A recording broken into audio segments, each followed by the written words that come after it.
My name is Plano. Welcome to Motion TV. Today is a very exciting day because guess what? I am honored. Not only because I'm in New York City, but because I have a very special guest. And today I'm going to be talking to Tony Abulu.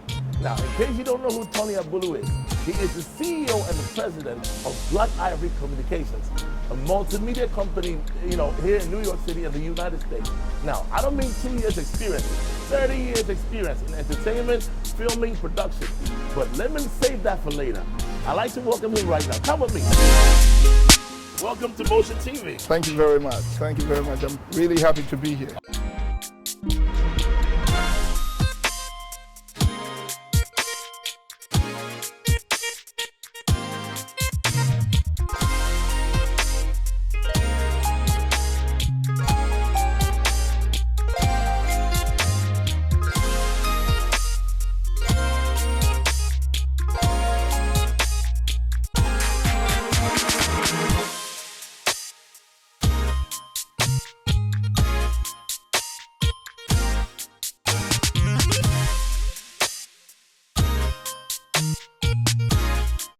I think that what you guys are doing is fantastic. I think it's great. There are a lot of people out here that are doing a lot of work, and they have to be highlighted. And that's what you guys are doing. You're seeking these guys out and letting people know what African people are doing in the States. I think it's fantastic. All right. Yes. We do appreciate it. Well, tell us a bit about Black Ivory Communications and FAM. Well, Black Ivory Communications has been around for a minute. Right now, say about 30 years. And the whole idea was, how do you take African entertainment and make it viable? It's one thing to have African art. It's one thing to have music. You want to have films, but can they be viable in such a way that the continent can be able to benefit from it, and other artists can develop by virtue of the fact that you can make sales from the entertainment products. And that hasn't been easy. It's taken quite a lot of work to create. First of all, you got to create products. Then you got to take it one step further. You have to find distribution for the products. Okay. Now you find out that realize that you have to create a market for the products. The market. Exactly. We are hopeful that in a place like the United States of America, you have a lot of people that really would love to know about Africa, but the products have to be so high end because Americans are used to quality products. And so when you present the product, it has to be very well presented, and more importantly, it has to be authentic. Okay, sounds good. Well, I mean, for you to be in it for 30 years, obviously, there's some consistency and there's experience in there, but how do you get involved with Nollywood?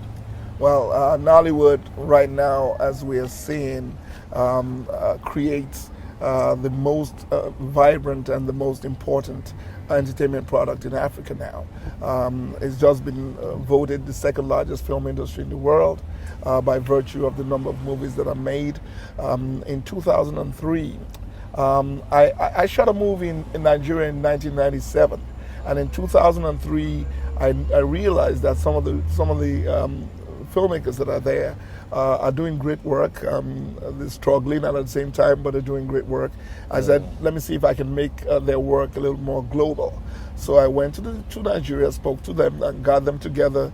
And consequently, 2004, we brought about 50 of them to the United States. And that was the beginning of the international view of Nollywood. They were on CNN, they were at the United Nations, they were on Voice of America, and a lot of people got to see them. And a lot of their fans who saw them in the movies in the U.S. Got to see them up close. Okay. And we were stunned. People paid $100 just to see them, and the place, we had to shut it down. Oh, wow. We had to shut it down right after 5 minutes because the cops were screaming that we had to shut it down because the place was in total pandemonium. It was fantastic. Well, I believe that one of the greatest, challenges in this industry is pretty much funding. Yes. And to my knowledge, the Nigerian government had set aside an amount of money to assist the film industry. Right. And to my knowledge, you're the only one who had access to a part of the funds. Yes. I mean, can you explain how that happened? You're the only one who had access to it. Is it something that you did differently, or something the government did not do right, or something other producers are not doing right to give them access to the funding that is required? Well, when the funding came on stream, there were modalities to access the funding. Unfortunately, for some of the Nigerian producers, they didn't have some of those. They couldn't meet some of the conditionalities. You had to show international distribution for your product.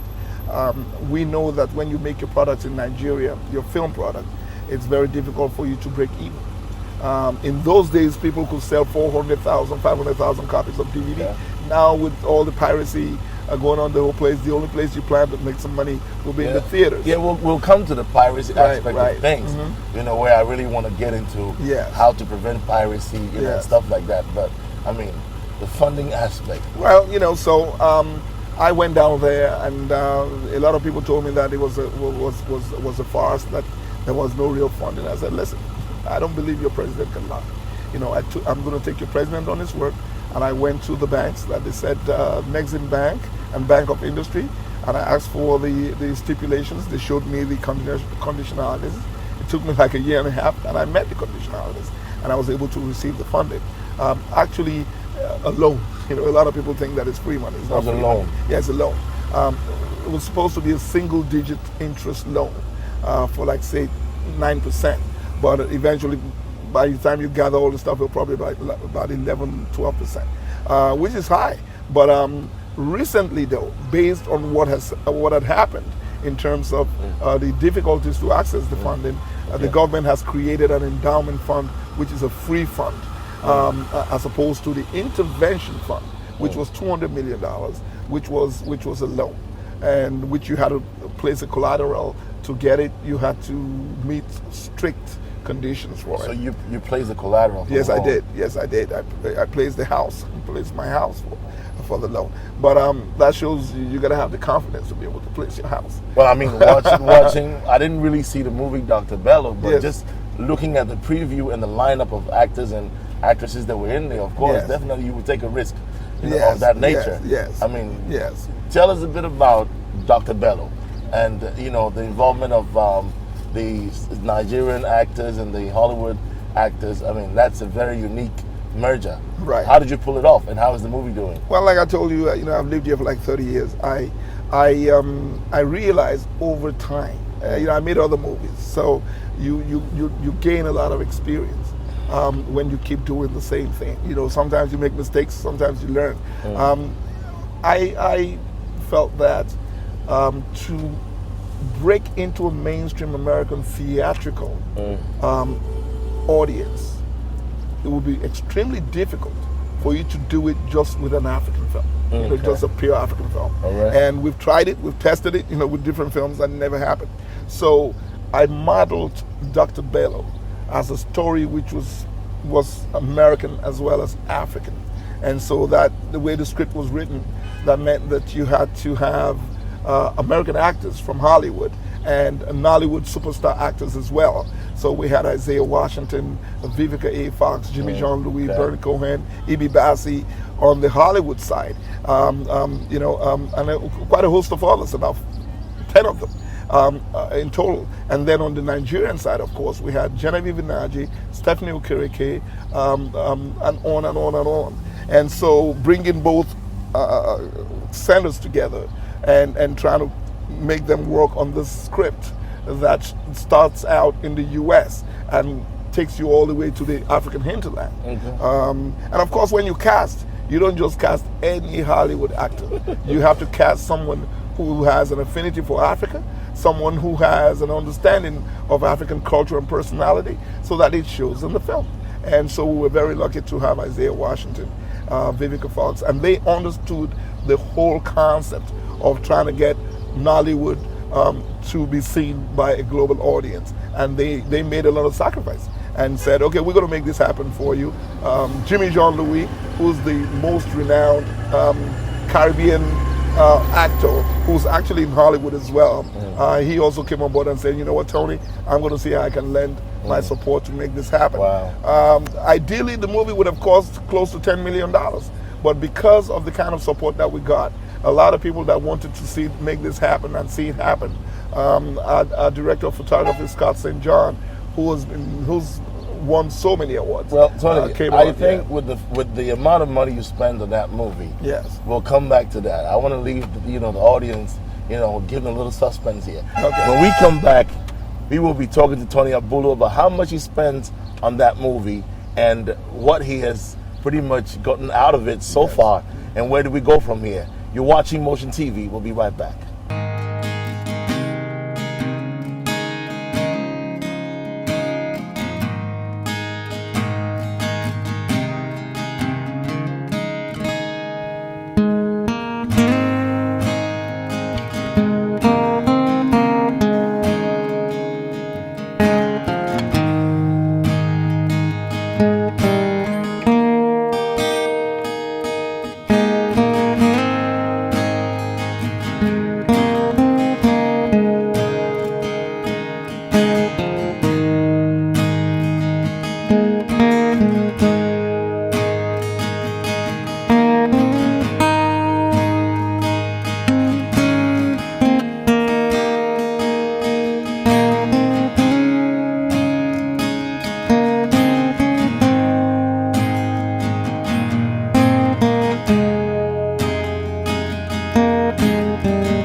So far. In fact, I have been very pleased with the services, and I'm honored.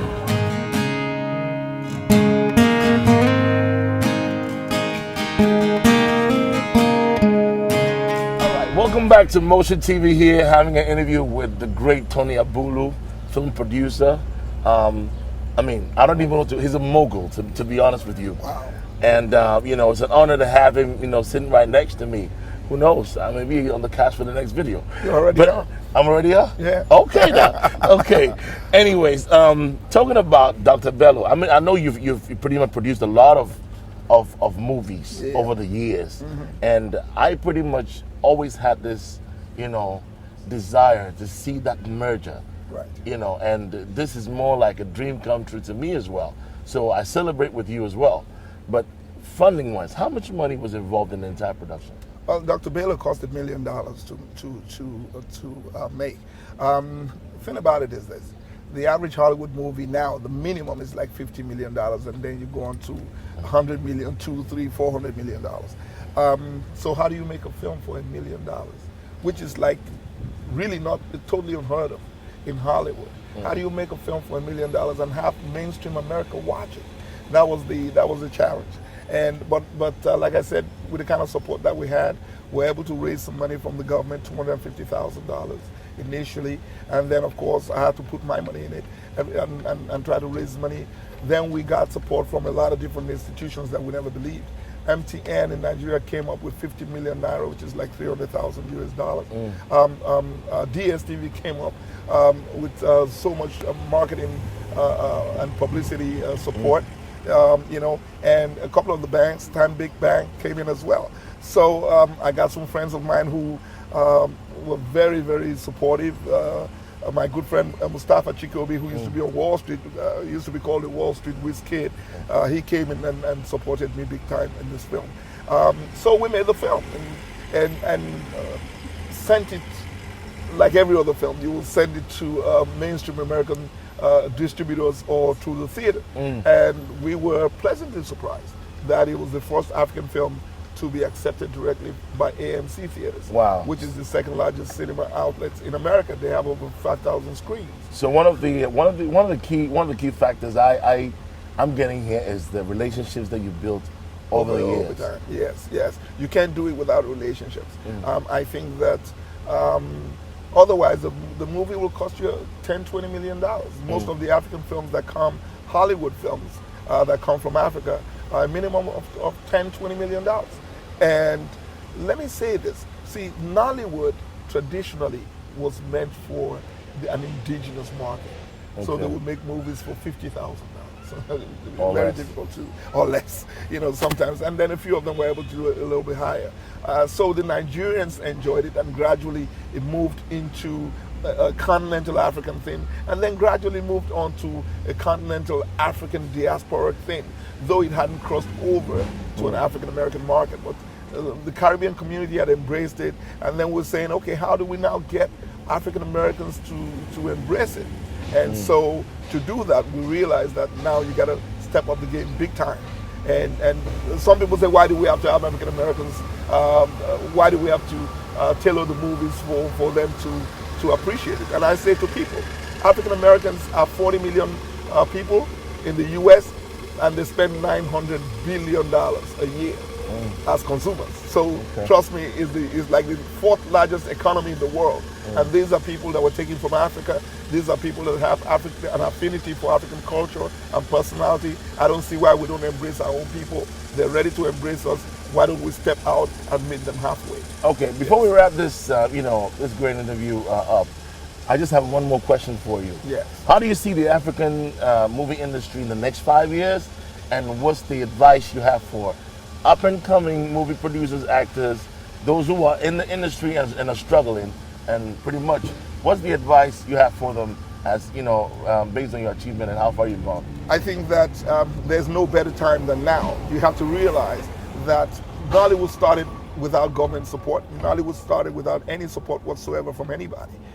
What has happened now is, for the first time in history, the Nigerian government has stepped up and really they've said, we want this industry to go to places, go high, and reach a global market. Before we wrap this great interview up with Tony Abulu, I just want to pretty much ask one more question, and that is, how do you see the African movie industry in the next 5 years? And what is your advice for up-and-coming actors, actresses, those who are struggling in the industry? I mean, what is the advice for them? I think that the African film industry is poised for an explosion. I think that this is a time, and I'll tell you why. When Nollywood started about 20 years ago, there was no funding. People were just using their own little monies. Now the Nigerian, this is going to be, the fundamental difference is that now the government has stepped in. So the government has stepped in with funding, which is critical. And so now people get to make bigger films. And then there's a more organized structure. Nollywood has always had a structure. The guilds are all there, the Actors Guild, Directors Guild, Director of Photography Guild, on and on. They've always had that, and they're very well organized. But now the government says, hey, you guys have been doing this all on your own. Let's see how we can support you in copyright infringement litigation, support you with a kind of conducive environment that you need, support you with a little bit of funding and access to funding in such a way that you guys can make better pictures. So I think that's going to make a world of difference.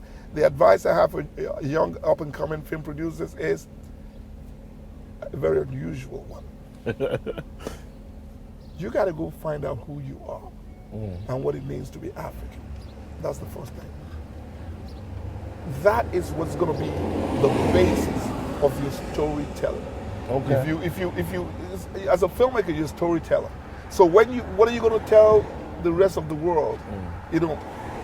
If you present things that look like what they do, that is not the way to go. You got to go and find out what it means to be African. You got to go sit with your great-grandmother. You got to sit with your grandmother if you can, your grandfather, and let them tell you about Africa. Let them sing songs about Africa. This is where you're going to get the melody for the film scoring, so that it becomes really authentic. The stories have to be authentic. And I'm not saying that the stories all have to be traditional stories, old stories. I'm saying there has to be, you got to remember, Africa's been colonized for 50 years. So what you see in most cases is a colonized depiction of what Africa is. That's not what Africa is. When we're looking for people that can tell us a story, the story of Dr. Bello, for instance, is man's ability to communicate with plants. You don't find that anywhere. So and in Africa, people know you can communicate with plants. That they do, yeah. There you go. So you got to come up with something that is pretty authentic. And if you're able to do that and tell that story well, you'll captivate everybody. And I think that's the first step. Leave the funding aspect to people like myself who are creating that opportunity. All you got to do, you have the story, you apply, you have quality training. That's going to be another key issue. And then let's do this. I'm privileged to have you here, but how can people have access to you? My brother, I'm all over the place. You go to my website. You can go to drbello.com. drbello.com. Yes, you'll see my information there. Or you go to fanmovieland.com. Fanmovieland.com.